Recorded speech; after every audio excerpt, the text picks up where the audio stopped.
Fly Fishing Insider Podcast is teamed up with FlyFish Finder app to revolutionize your fishing adventures. Save time and unlock the ultimate experience with access to 55,000 trout streams, precise bridge data, thousands of trails, and detailed species locations. Elevate your angling with real-time maps, top camping spots, and connect with local fly shops for expert tips. This is only a little bit of what is available on the app. Discover all of it on the FlyFish Finder app, another tool for getting better at catching fish anytime, anywhere, and for any species. Hey everybody, it's Christian from the Fly Fishing Insider Podcast. I'm back again this week. This week we have Rick Passek on the line, and Rick is, I would say, a native Canadian.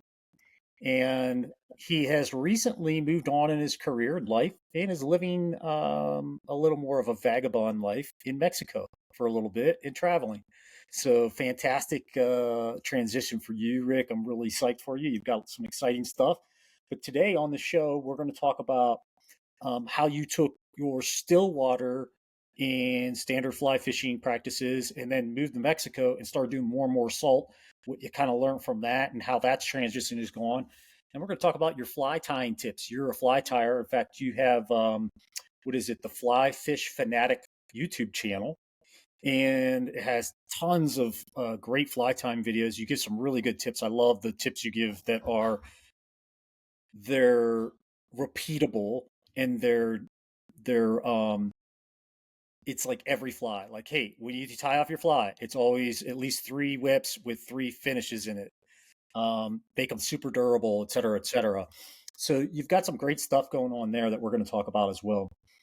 Before we jump in real quick, go to the website, ffipodcast.com. We've got all kinds of blog posts, et cetera, learning tools that you can utilize there. And we're marketing tons of the lodges and guides that I've worked with. So when I say market them, it's a really easy way for you to see, hey, what they offer, how they offer it, and they actually meet the certification that I perform on them to be legitimate lodges and guides. And not everybody makes it. So rather than hunting around in 1,000 different places and 10 tabs of guides and lodges open, only to be more confused, feel free to check out the website and see people that I really believe in. So check that out. Otherwise, let's get rolling here, Rick. You've been fly fishing since you were 6 years old in Alberta. Then you moved on to BC, spent a lot of time there. In fact, you were a professional in the damming arena, and you can maybe talk about that a little bit and how that brought more fly fishing in your life. And then now you're in Mexico. So how are you doing? What's going on in your life? Pull us in here. Yeah, well, how am I doing? I'm in Mexico, so. Yeah, you're doing great. Yeah, right now I'm up in the mountains in Mexico in San Cristobal de las Casas, close to Guatemala, up in the rainforest. So unfortunately, right now for the 2 months that we're here, there's no fishing, like no fly fish, nothing. There's zip. The rivers up here are kind of polluted, so. But yeah, no, I started fly fishing when I was about 6. Learned on the Highwood River south of Calgary in Alberta.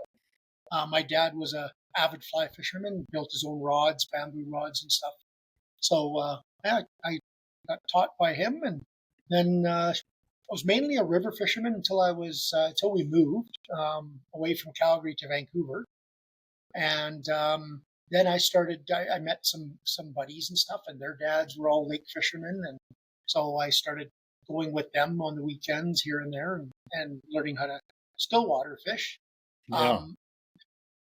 But I was really into the saltwater as well, salmon and sea bass and that kind of stuff on the coast as well. Now that was more conventional gear than it was fly fishing at first. Yeah. Since my mid to late 20s, I beach fish for salmon and cutthroat and everything else as well. So if it bites, I fish for it. It doesn't really matter. Pretty well-rounded guy. Yeah, I'm not one of those guys that, I'm just a dry fly guy, or I'm just I'm everything. It bites. Yeah, so. That's cool. Yeah, so where do you think your passion came from? My dad. Your dad? Yeah. Absolutely. When I growing up in the 70s, I every weekend we were in the bush. Every single weekend when there was no snow, we were in the bush. When there was snow, which is 5 months of the year, we were in the bush too, but not quite the same. Yeah, I was heavily involved in beavers, cubs, scouts, all that, right? So I learned all the survival skills, and so it's not just fishing; it's the whole everything, yeah, right? I love camping, I love the outdoors, and I'm an animal freak, right? So yeah. yeah, Maybe describe your dad a little bit. It sounds like he was quite the outdoorsman. yeah, he was nuts. He was a great guy, but he he moved here. He immigrated here in '66 from Germany. Mm, Him and his best friend, they both uh, uh, got married separately, obviously. They got married, and then they kind of decided we're going to flip a coin. If it's heads, we're going to Canada. If it's tails, we're going to South Africa. Well, it was heads, so we ended up in they ended up in Canada, and him and his couple of buddies that he had that were pretty diehard. Yeah, they were nuts. They did some pretty stupid things, to nowadays. yeah, right, right. To nowadays standards, right? Yeah, like a little, a little 6 foot Walmart inflatable raft, and launch that in Banff National Park and drift that for 40 kilometers down the Bow River to Calgary. Right? Yeah, Just yeah. just some dumb stuff. But but he was yeah, he loved the outdoors in Germany. And then when he came here, I mean, it's just so much nicer Yeah, in Canada, right? yeah. And then after probably about 10 years, 12 years here in Alberta, he started going on, we as a family started going on vacations to Vancouver Island. And Mm, he just fell absolutely head over heels, madly in love with salmon fishing. okay, So okay. he quit a really good job with Ingalls Rand, which is a compressor company that he was working for the oil patch, Yeah, and moved out to Vancouver so he could be closer to the salmon, and started working for another good company out there. And yeah, that's that was it. yeah. And then we got a piece of property on one of the Gulf Islands between Vancouver and Vancouver Island, so we were over there all the time. And again, fishing has just been a fishing in the outdoors has been a staple in my life since I was born. Right, we were Yeah, always outside. that So is cool. Very my cool. dad was such a I don't know, he was such a student, and just loved, absorbed learning. Right, so Yeah. he was always talking to people. And yeah, Well, here you are, man. Well, yeah, it's giving you a great life too. Well, that's yes, really, really awesome, man. So you spent all that time, but now you're in Mexico. You're kind of semi-retired. Is that what you would say? yeah. I retired from the. I was working for the Alberta government for the last 10 years. I did inspections and maintenance on some of the dams in the province, some of the water dams, and we've got some pump houses and things like that where we pump water out of certain rivers into lakes for some for water, for drinking water, some for just keeping the lake elevation up for fishing and so on. So I retired from that job now. It was in late December, I guess it was, Okay. 2023, and my wife has an online business. So I'm her assistant now. Haha. The way it So should be, as she says. yep. So I'm kind of her assistant, but I'm also doing my, twice a week fly tying videos on YouTube. I'm writing probably 4 or 5 articles every week. I'm You've writing written more a books. number of books. Let's see some of these books. Show them up on the screen here. Yeah, so this is the first one I wrote, uh, The Freshman freshman Fly fly Fisherman. fisher. Okay, that's like a Yes. beginner-esque fly fishing, right? It is a beginner's guide for a new generation, is what the tagline is. And Okay. then 2 years after that, I came out with this one. This is the Freshman Fly Fisher's Insect Guide. So it's right. It's Oh, just very got cool. all the pictures and then a description and how to fish them and so on. This is actually a Canadian bestseller. That's a really cool. So you not So, only talk about the insect, but you here's the insect, here's how to identify it, etc., and then timelines, and here's how you fish it. and which flies Mimic it. represent each one, right? So Okay, I like it. it's a That's little an bit of, invaluable guide for a lot of people, you and know? it's water resistant. I made sure the paper is water resistant so you can be in your pocket. Oh, very good. What's it called again? The Freshman Fly Fisher's Insect Guide. Freshman Flight. And can we get it on Amazon or where can we pick those up? Uh, well, right now I've actually almost run out of hard copies. I've got about 40 left at home in Alberta. So if anybody wants to just get a hold of me on Facebook or anywhere else, YouTube, I can make arrangements for shipping of the last few I've got. Okay. I am working on getting this one right now up on. This one is on Amazon on Kindle, and this one Okay. I'm trying to get up on the Kindle right now. I'm working on it. So Okay. Great. yeah, Fantastic. and I'm going to be doing print on demand as well. So Okay. Very cool. yeah. Let's do this. Let's make a quick transition. We're going to talk about the Stillwater history that you have, etc. Some of that other saltwater stuff that you had with salmon, whatnot, and how you transitioned into full on saltwater down in Mexico, etc. Well, like I said, I started fly fishing still waters late mid teens, I guess it was, maybe late teens. Mm-hmm. I met a buddy of mine, Daryl Sitch, up in Abbotsford, and actually we were in Surrey at the time, good old Surrey. Um, I met him and his dad and him and his whole family were nuts, crazy hardcore stillwater fly fisher. So I started going with him and his family up to lakes like Peter Hope and Roche and stuff like that, some of the really well-known lakes in BC, and really, really fell in love with the whole thing. I mean, as much as I loved river fishing, the Stillwater thing I don't know, it just sparked something in me. I really Yeah. enjoyed it. Um, I'm still to this day not one of those guys that sits in a anchored boat and stares at an indicator. I'm just not one of those guys. Yeah. Um, Yeah. like I know a lot of the BC fly fishing that's become a really big thing up there. And don't get me wrong, I still do it. I mean, indicator fly fishing can be very successful. Yeah. It's just I'm too hyper, You like to be moving, right? Right. too energetic of a guy, right? So I learned how to fly fish lakes from Daryl's dad. Basically, he's the one that taught me how to fly fish still waters. My dad wanted rivers. That's what he wanted. And Yeah. once we moved out to BC, it was all ocean. Everything, all Yeah. ocean. What was it about Daryl's dad that attracted you as this guy should be my mentor? He was an amazing man. He really was. He passed away a few years ago now, but he just, it didn't matter who you were. If you were a friend of Daryl's, you were part of the family. Let's go, right? So, Yeah. and they've been that whole family's been fly fishing since I think Daryl's oldest brother is now in his mid 60s. So, and they were fly fishing since they were kids. So, Yeah. Yeah.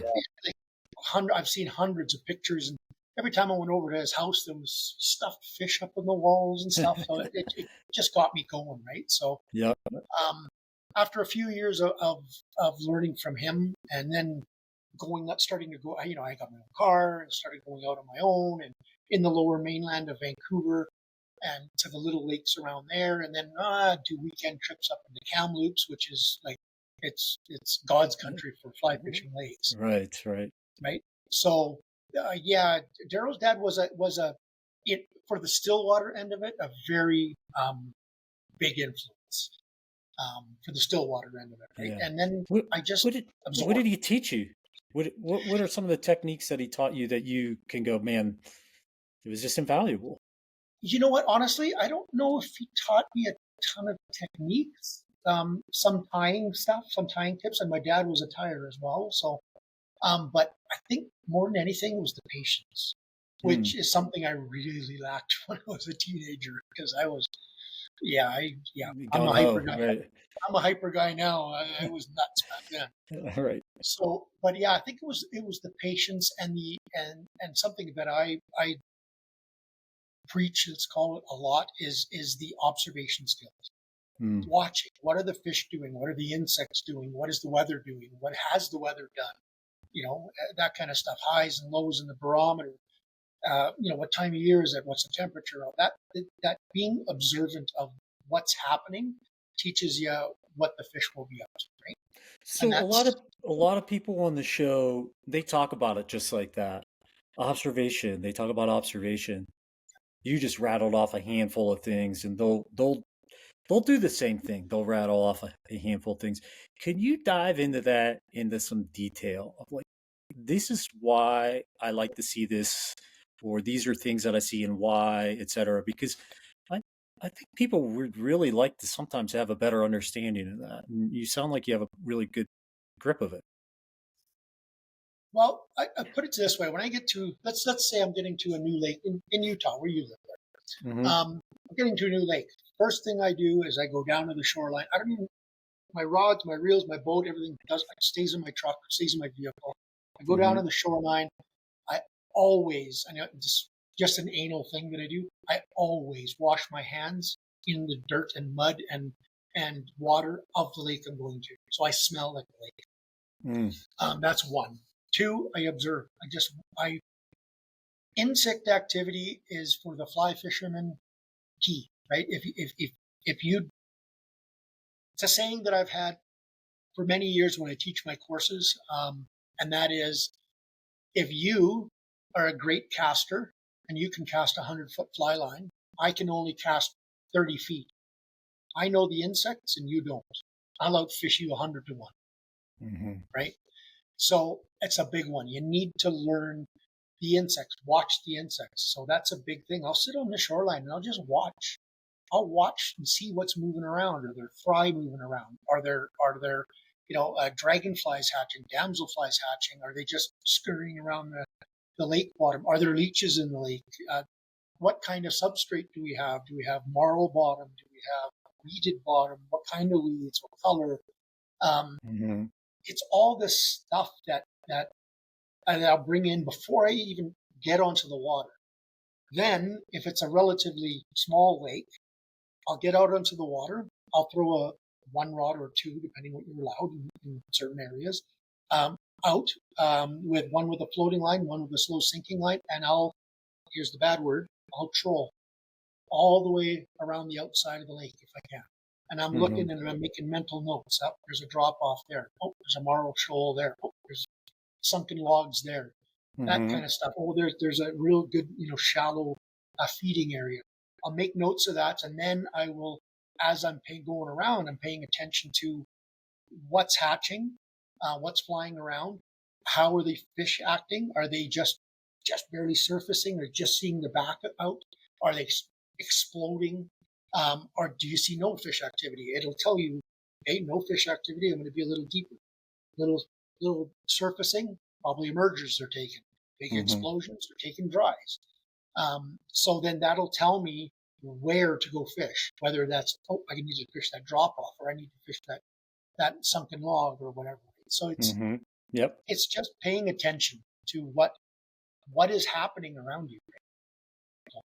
Yeah. So Do you that's how. find that a critical aspect is that like stopping, not having the rod, not having the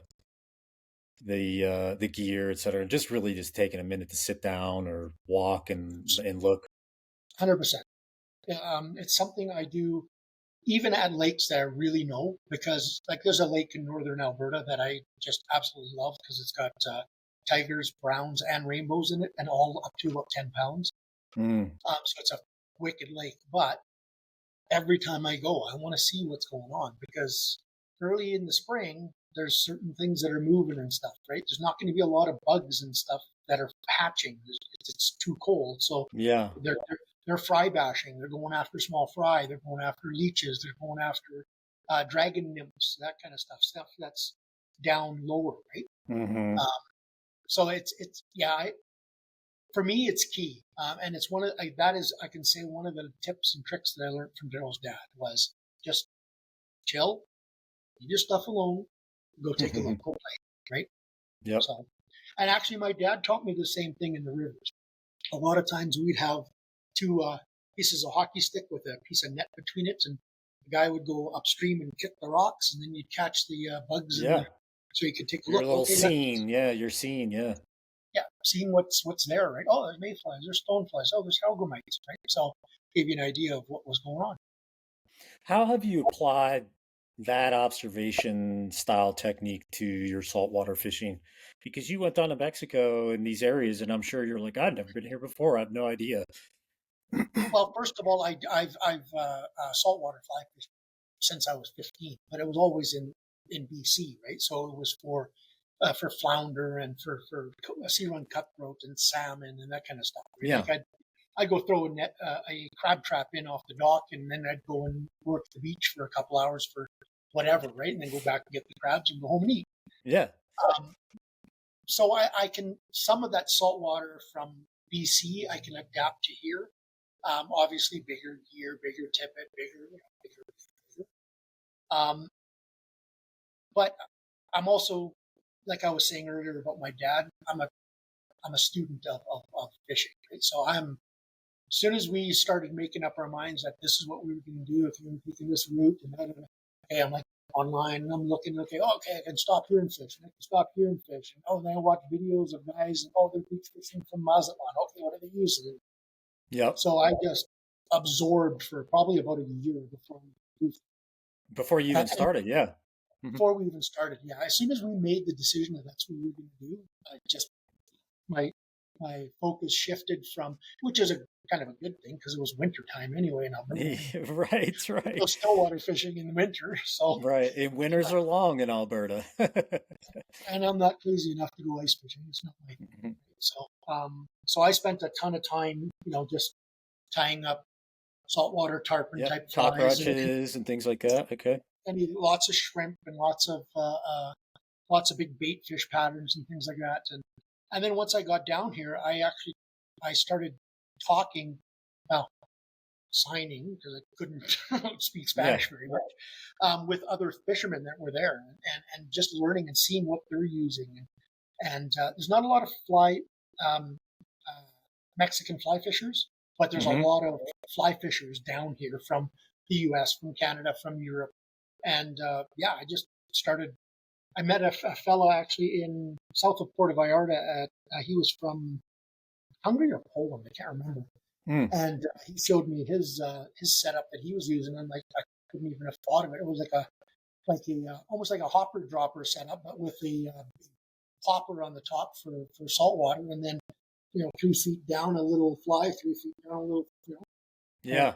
so I tried that, and I got a snapper with that. Right, like for a second cast, I got a That's snapper. very cool. That's very So cool. yeah, What about it sounds like you also talk to a lot of like the sustenance and or work fishing kind of anglers.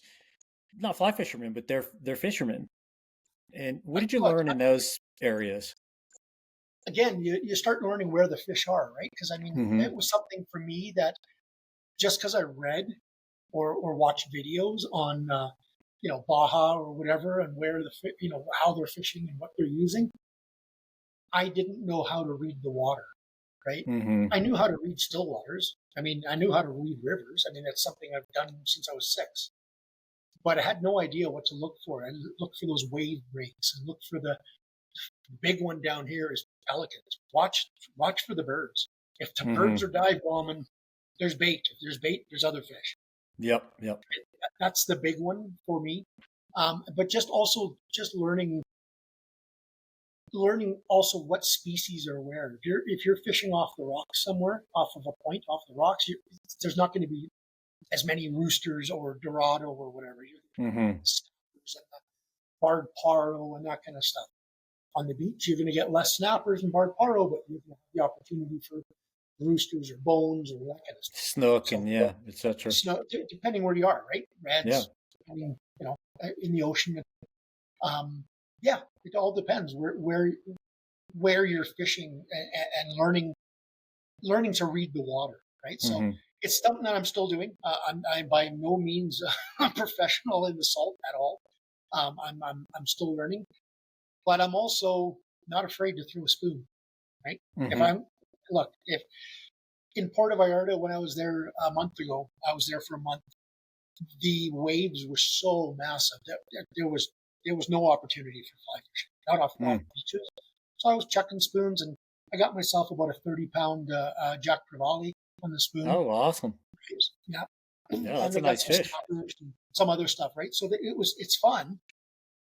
Obviously, I'd rather fly fish, and I did, and I got, I was inside like needlefish and little greenbacks and things like that. But the big fish were just a little too far. Those waves were over my head, so I wasn't going to get killed. So, Yeah, yeah. right. There's a friend of mine that fishes down there. Goes by Snook Mafia. Oh yeah, I know. Yeah, he lights up the all kinds of species. He's a great guy. Great guy. Yeah, yeah. Actually, it's one of the guys. He's got some videos on YouTube and stuff, and I watched some stuff before I moved down. And I was actually going to go on a guided trip with him, and it never worked out. Didn't work out. Yeah, So it's I a am cool going on area. yeah, I'm going on a guided trip in Corpus Christi on the way home. So Okay, very cool. yeah, after doing 2 days there, chasing some reds and some baby tarpon and snook and stuff. So Well, if you're down there again in Puerto Vallarta, you gotta have somebody get you out to the uh, Tres Marias Islands. So the Tres Marias was the old. It's like an Alcatraz, right? It was an old oh yeah, I know that one. Yeah, yeah. encampment, and it was closed to fishing for a long time. And they recently, in the past 5 years, probably opened it up to fishing, and it's absolutely insane. I mean, your ability to go out there and get roosters or snappers, and I mean, you could go out there and set line records if you wanted to. I think, like on a Yeah, regular well, we're basis. on after we're done here, June 7th, I think it is. We're going to head back into Texas. Going to stay in Corpus Christi and then Austin, and then we're heading over and doing some touristy stuff in Carlsbad, and got to go to Mm-hmm. Roswell, and Of then up to course. Moab. Yeah, then I'm going to go up to Moab, and then up into Montana a bit, back to Alberta, back over to Vancouver to visit family there, and then we're going to come back down in October, and we're going to Baja for 2 to 3 months. Oh, And awesome. I'm really really looking forward to it. I know quite a It, few guys from BC that go down and chase roosters off the beach, right? So are you going to be on the Pacific side or the Sea of Cortez side of Baja? Cortez side, Okay, I yeah, have we a great I have a great contact for you, Donnie. cool. He runs El Gallo, and he's world class rooster fisherman. And Cool. we'll get you if you guys ever want to check out El Gallo Lodge. It's awesome. I've watched a video of his El Gallo Yeah, Lodge. That's right in he's the area that I really want to solid. go. Yeah, he's really I'm solid. just No, trying to down. that fly fishing's incredible. So Yeah, I've got a couple of buddies from BC that go down every year. They go down for about 5 months, and they actually just got back to BC now. mm, And yeah, the pictures they are always sending, it's like I gotta get jealousy, to. jealousy I central, never really right? want. Yeah, and I never really want. I've never had any. Baja's not Mexico. Baja's just a Spanish-speaking extension of the U.S. Yeah, So I never really had a want to go there. I wanted to go to Mexico, right? But yeah, yeah. I can't not go. I have to go. So, It's an extension of the U.S. until you pull up to one of those stops and you got a bunch of 16-year-old guys handling machine guns and you're terrified out of your life because you got yep. a pocket of cash on you because you're afraid of credit cards and everything else. It's like, Well, that's what one could thing go wrong here is a lot. I don't know if I want to be here right now. we ran into a few of those in Sonora and Sinaloa counties, states. Sorry, a few of those, and one was a little shady. They separated my wife and I and asked us questions and searched through all my. They went through all my fly tying. Oh Big, yeah, big bins with bags and bags of fly tying materials, and they went through everything. And all they kept asking is, "Got any Canadian money? Got any American money? Got any drugs?" That's yeah. all they had, right? So Yeah, it's it, it's it's such yeah, an interesting dynamic, and you get nervous. I mean, I've never had an issue. I don't know. I don't personally know anybody who ever has, but it's just not the U.S., right? You're not used to that, I think, yeah. and it puts those radars on. So You know what? You got to stop thinking like a Canadian or like an American and start yeah, thinking like a Mexican. It's right. Mexicans don't travel at night here Yeah, because they're exactly. afraid, right? Yeah, You just got to use this. yeah, We, I, other than that one stop where we felt uncomfortable, we were stopped many times, but by that one stop we were uncomfortable. other than that, this has been such a. These people down here are amazing. They're so friendly and helpful, and yeah, Yeah, you it, you talk about like homicide numbers like in Chicago, um, per night yeah. or year, right? I mean, it's super high. But It, then you talk about people will bring up, oh, Mexico, 4 people got abducted, and you're like, yeah. I mean, have you looked at the homicide rates in New York or Chicago? It's insane, but you just don't hear about it in that same way.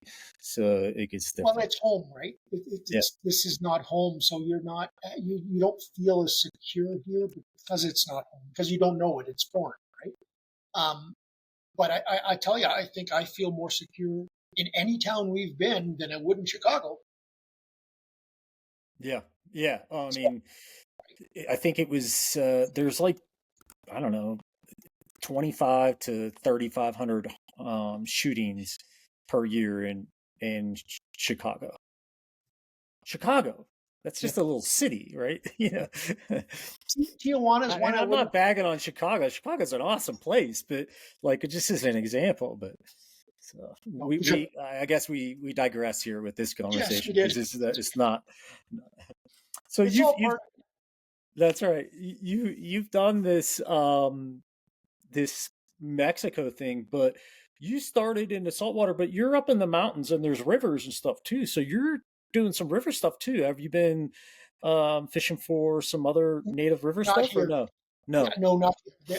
Where I am right now in San Cristobal. It's at 7,200 feet. It's way up Mm, in the jungle, but the only river that's here is black. It's just gross. mm. It's one of the most polluted rivers in all of Mexico. Oh I wow. could go down to the capital of the state, which is called Tuxtla Gutierrez. We're Mm-hmm. in Chiapas State, and there's a really good river that goes all the way out to the ocean, actually, and it's got some really good fishing in there. But it's just there's no access for fishing from shore. I'd have to get a Mm. guide, and there's like next to It no guides, and gets the complex really fast. Yeah.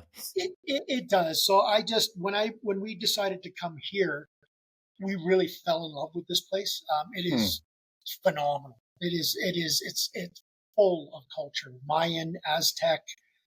There's even Soul, I think it's called, is the indigenous community here. They Mm. still speak Mayan, and it's it's it's a really cool place. So I just decided, you know what, my 2 months up here is going to be just chill and write articles and do lots of timing videos. I'm not going to be going out fishing. And I'm Perfect. fine with that, right? Yeah. Yeah. I did a lot of fishing in Manzanillo and Puerto Vallarta. Yeah. There Lots. you go. Yeah. And it's So awesome. The fishing down there is awesome. it's So and you know what? You don't know what you're going to get. I probably caught 20 different species. yep. You just Yeah. never You know want to from one rack day up to the your other. species chart? Just go there. Yeah. Oh, Exactly. absolutely, absolutely. Well, you mentioned the fly tying, so let's make a transition here into what we were talking about, fly tying tips. And your tip really was around the um, materials that you use, and not to be shy to use any type of material. But before we get going on that, you have the show. It's called the FlyFish Fanatic. You got your shirt on. You're sponsored, so you're sponsored by Semper Fly, Eric's. You have other sponsors as well. Who else is working with you in the fly tying? I'm with Renome Scissors out of Poland. Mm, These are the best scissors I've ever used. They're a lifetime warranty, lifetime sharpening. If they ever mm, get dull, you send them back. They sharpen for nothing. wow. Um, I'm with Airflow and Ross Reels, Mm-hmm. and I'm with um, Sport Fishing on the Fly. It's a TV show out of British Columbia. So I Yep. do their on the bench session where I do tying videos for them. Okay. Um, and I'm with Moby Nets, which is they're all handmade nets out of again out of BC. And I'm with it's actually a buddy of mine, Fly Life Canada, out of Alberta, out of Edmonton. He's a distributor for a bunch of different companies and stuff. So Very um, cool. yeah, so that's who I'm working with. As long also with others, but as of sponsors, those are my sponsors. But yeah, you know what, I just enjoy doing it. I love teaching. That's a big thing I've always done. I volunteer all the time, and love teaching. So that's what brought me to the passion of teaching fly fishing. Right. Mm-hmm. I'm not making money doing this, Yeah. doing the videos, right? But Right. But I just love doing beyond it. beyond what most believe, anglers do not get rich. Absolutely Time not. flies and Yeah, fly fishing space is not like that. It's it's a it's passion it's thing. not. It's a considering the size. It's weird. It's a small community. It's Hmm. not the big a huge community that most people think it is. It's not. Yeah. Yeah. It's So very niched. Yeah. so yeah. So that's who I'm with. Like you said, Zemperfly and Arex. I just got on with Arex about 2 months ago. I've been with Zemperfly for about 2 years. So Yeah. And who are you working with at Eric? with Morton, right out Morton. of Yeah. yeah, Yeah. right He's a from great guy. Awesome yeah, person. He's yeah. going to be on the show here soon. He's going to Oh, be here on cool. the show. Yeah. Yeah, Yeah. So we're yeah. No, excited. I started working with them, with the owners, right out of the office, because the Canadian distributor and the American distributor. I mean, because I've been traveling and all that, they just said, you know what, we'll handle you. So Yeah. That's cool. Cool. yeah, So let's do this.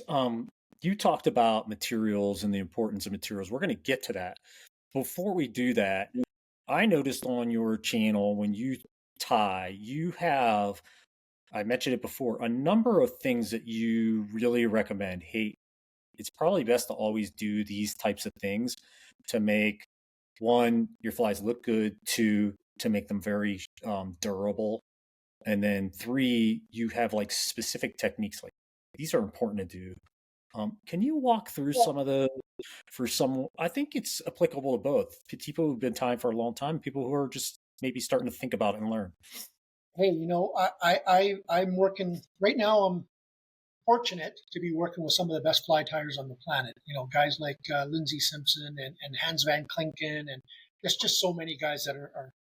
So I'm learning, and I've been doing this for 35 years, fly tying. Mm-hmm. I'm learning stuff every day. Every day, you never stop learning. There are certain things that fly tyers need to know, and that is number one is thread control. If Mm-hmm. you are good at controlling how you use your thread, and make sure that you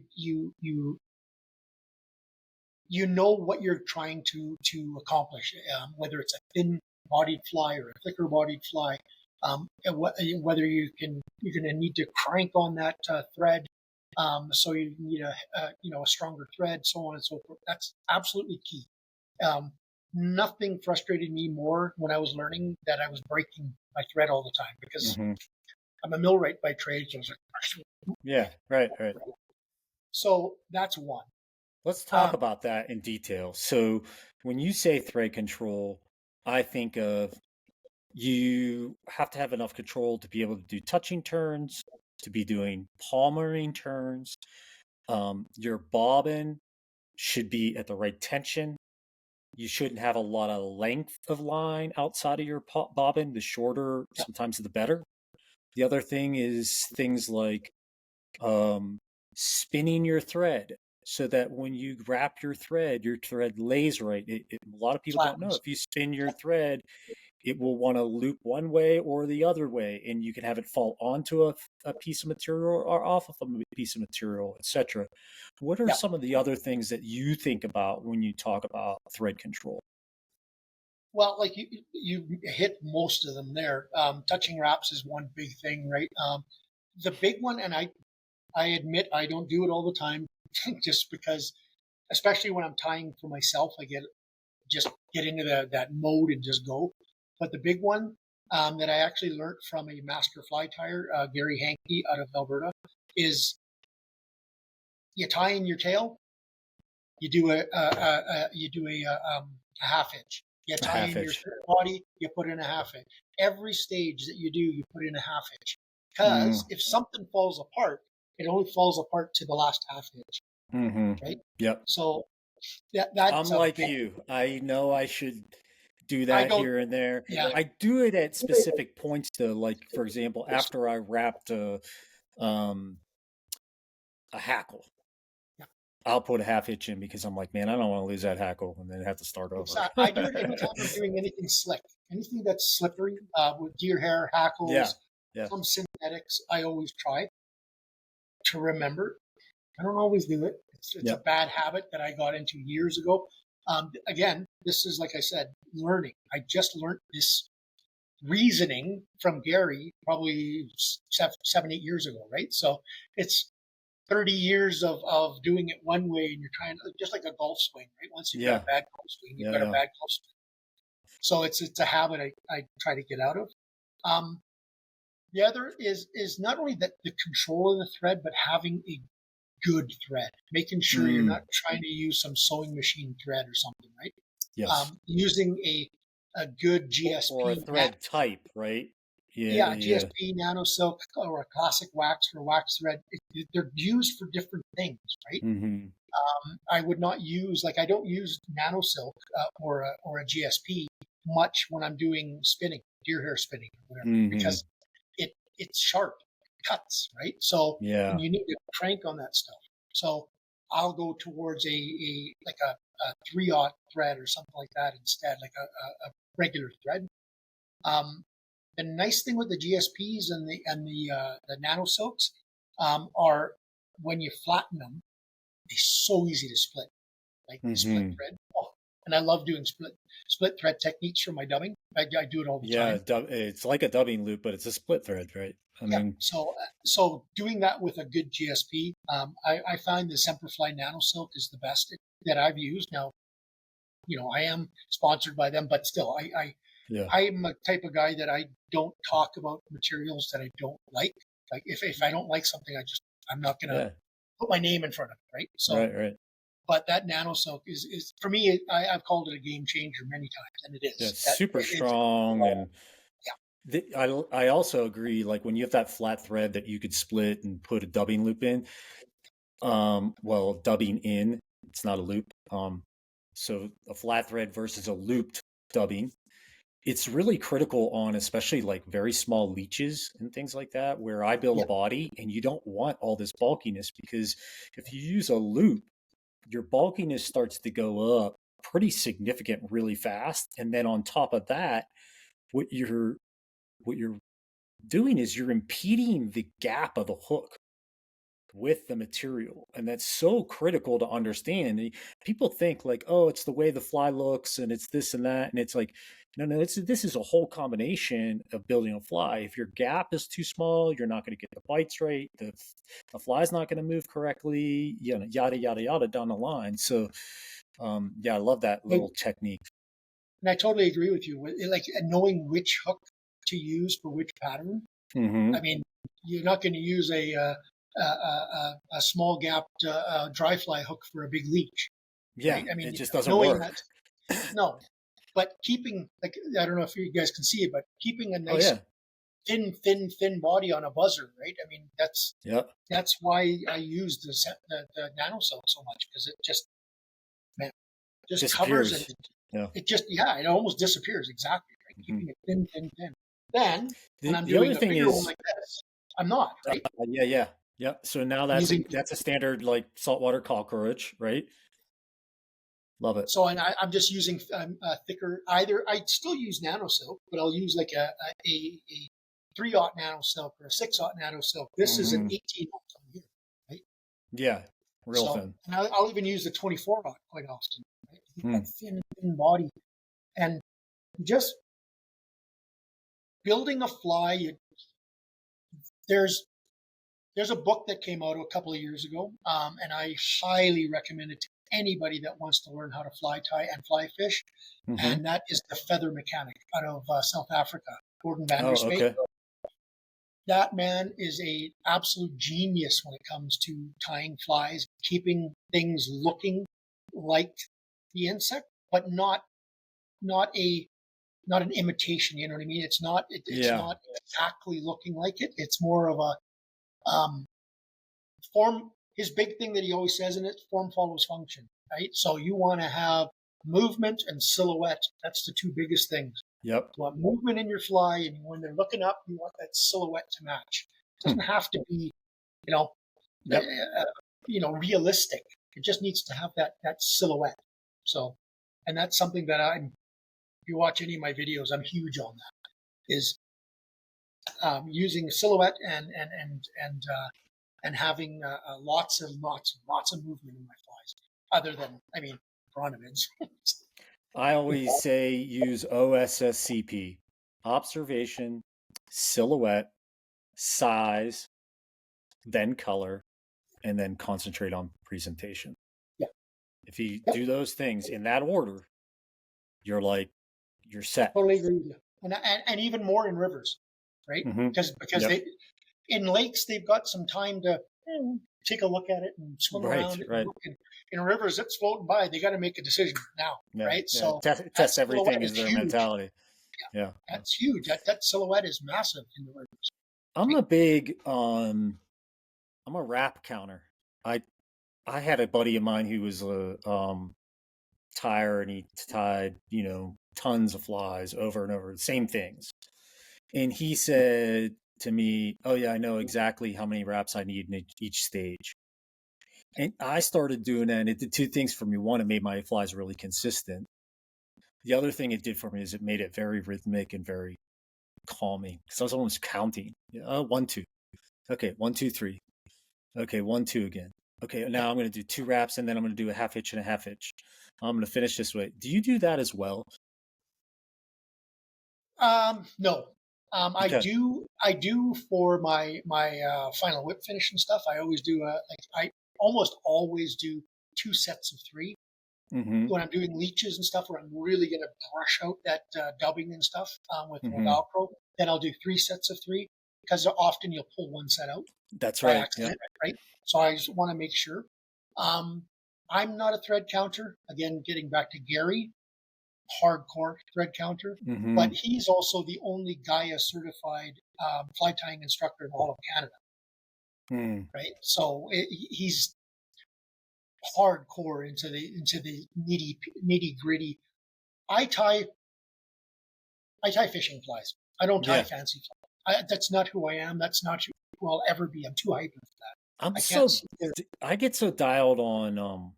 I want it to be the same. I want, all my size, 20s to be size 20s and look the same and feel. So I'm not diving into a box going, well, that one looks good, and you pass up the same 2 every time, and then it's a year later, and you're like, I never fish those flies because they always something about them throws me off. I think that's the way my mind works. If I know that a certain pattern in a certain size is deadly, then yes, I want consistency. Yeah. Other than that, I don't. I want them to look different. Not every insect looks the same. Yeah. Not every insect has one might be missing a leg. So I like having variety. Yeah, right? I tie this nymph pattern. I tie this nymph pattern of mine. I call the blue Beretta, and it's a simple pattern, and there's something about it. Like, I tie it in 2 different sizes, and if it's not different for those 2, it's like, that's like my money fly. Like, wherever I go, I don't really, I believe in it. I don't know why. Maybe I made it up my basement, etc. But it works. It's my confidence, right? But I've tied it, and then I've gone in and said, well, maybe I'll put a thin body on this one, and it just doesn't seem to work for me. And I'm like, so I know exactly what I need to do. Well, and again, like I said, if I know that it's a fly that this works, then yes, absolutely. I agree with you 100%. Yeah. Try to keep it as close to what works as you can. But if I'm experimenting, which I do a ton, I always make them different sizes, different shapes, fatter, skinnier, to see what works. And then I'll hone it down. Like, there's one here that I wanted to show you. This is my absolute go-to cutthroat fly. And it took me quite a few times to adjust it, but okay. Right? So it's a little bait fish fly, clear. I love it. What's the tail? Is that mallard? It's mallard. Okay. Mallard or teal flank, and then it's just a holographic tinsel underbody with a red rib, and then it's just Tons of UV UV. resin. And it took me Is a there a while to bead eye on that, or is that just a oh, eye? just two little sticky eyes, just two little eyes, and then just filled in. Okay. All right. Great. So you can do it with bead as well, but that took me many generations to come up with exact like the length of the tail and how many fibers in the tail and all Mm-hmm. that stuff. They can get quite picky, right? So Mm-hmm. experiment, right? That's if I had to give a couple of hints. I know you've said the one, which is just use everything, right? Yeah. Material Yeah. wise, don't be stuck on naturals. Synthetics have come a really long way, and I mean, I look at every time I go into a Walmart or into a hobby store or anything like that, I'm always looking Looking at material. around. Yeah. What are And some of the things that you use? We're getting close on time here, but what are some of the yeah, things that you use? well, like I You said, showed pretty much, me fingernails, for example. I think it yeah, was. yeah, like this here. These are just ladies plastic nails. I use these for shellbacks on my shrimp for the ocean. Um, I know a couple of guys up in BC that they use the same type of thing, and then they paint them to kind of look camo for the backs of dragonfly nymphs. Uh, Okay. I'll use my dog's hair when I shave them. Yeah. I'll pick up, I don't know, just everything. Like there's so many things out there that you can use. You know what a pool noodle is, right? At the Oh yeah, dollar yeah. A pole noodle. Yeah. at the dollar store, you can get a pool noodles sometimes that are about the size of your finger. They're 9 mil, and I do those and I cut those on an angle from corner to corner basically, and I'll use those for gurgler bodies or Okay. for freshwater. For like I Yep. use a ton of gurglers in still waters, tons of Yeah. gurglers and stuff. Yeah. Trout. Because in BC, in Alberta, you're allowed 3 flies. In BC, you're only allowed one. Right? So Yeah. in Yeah. Alberta, I always put a floating fly, a gurgler, and then a couple below it, and they're deadly, right? So I'm always on the lookout, and Yeah. some stuff works, some stuff doesn't, right? Yeah. You I bring stuff. use like I tie a simple gray RS2 that I like, but I use a foam um I don't know wing on it for the emerger. Yeah, And I've used, like craft foam and this and that. And what I found was in when they package electronics, they use this really thin, like sheet foam that's very thin, but it has a lot of air encapsulated in it. And you can use just the tiniest bit of it, and it works just ideal for me. And it has this like translucency to it that I really like as well. So it's a prime example. You said your dog fur, right? I've done the dog fur thing. I used to live up in the mountains, and we would get, squirrels and things around the house, and so you'd pluck them every once in a while, and it was like, man, this is perfect. It's like shave them but yeah, but down, and I'm not only talking about natural materials though. Like I yeah, mean, I got squirrel and moose and elk and all that stuff that I've harvested myself, and buddies that have with part of my job with the Alberta government. I mean, we trap yeah, beavers all the time, so I've got beaver pelts. But it's the weird stuff that you look at in the store and you go, huh, I wonder if that'll work. Have you ever yeah, used organza? I use yeah, yeah, organza all yeah. the time, right? And it's just because I was looking on the shelf in the store, There it was, yeah, so I make organza buzzers and stuff like that. And it's just don't limit yourself. That's the big thing with fly tying. Just not yeah. everything's gonna not everything's gonna work out. I mean, I've got all these flies that I've been experimenting with and tying and stuff, and half of them are probably gonna ever get tied again. Right, right. You gotta if you don't play, you don't you'll never expand your game as a fly tyer, and you just never know. I mean, that's how fly patterns come to Yeah, be the clink hammer or the right that yeah. you just people play right. It's So so funny because I can remember tying early on, and I didn't know what I was doing. I was barely beginning to fly fish, and I tied this stone fly, and it had to be the ugliest fly you ever saw. It was so bulbous and big, and it was on the wrong curved hook and this and that. And I remember I made the whole body out of floss, and and it slid all over itself, and loops would come out of it. And I had to have what was it? I had some kind of feather from a bird, but it wasn't the same. And I made these big long legs on it. I'm not kidding you. I caught one of my best fish on that fly. And I Yeah, right. like floated it through this whole, end of the day and was like, I'm putting the biggest, ugliest thing on I have, and I'm going to catch them on. And I caught the most beautiful brown I could believe. My buddy was like, oh, it was so awesome. But like you I said, that do experiment catch side. them on that. Yeah. Yeah, That exactly. Wait, that for doesn't me, even right? look like a bug. It looks like a log. But So, again, as especially in rivers, like I was saying, a lot of time they've got a split second, and if they happen to look over and it looked like something, boom, they're yeah, right. So the silhouette of it might have looked like a stonefly that's or right. Yeah. whatever. It looked They're like a steak to that guy that day, and that's all that mattered. I tie for the fish, not for me, right? Yeah. I'm a fishing fly tire, and I always have. Can I tie nice, like really nice fly? Of course I can.